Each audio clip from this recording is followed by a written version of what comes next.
that yeah.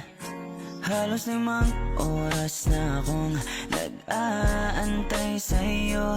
Nag-aabang ako sa labas ng bahay niya. Sipat na sipat kung sisilip ka ba sa bintana.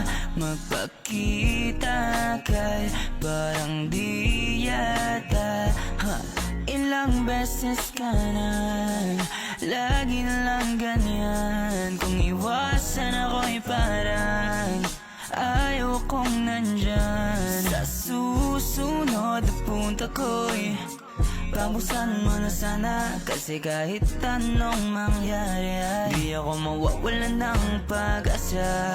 Ayaw kitang pilitin kung di ka pa handa.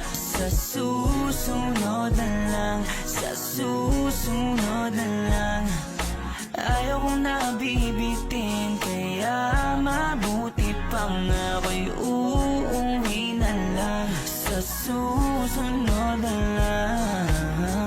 Di nakatulog, inantay ko ang mensahe mo. Bawat segundo ay nababaliw ako sa'yo. Di ko alam kung hahayaan ba kita tumiwalag sa kapit kong nais kang maduma. Simpleng hiling ko lang ay Pwede ba kitang ayayin lumabas? pero kung ayaw mo, naiintindihan ko.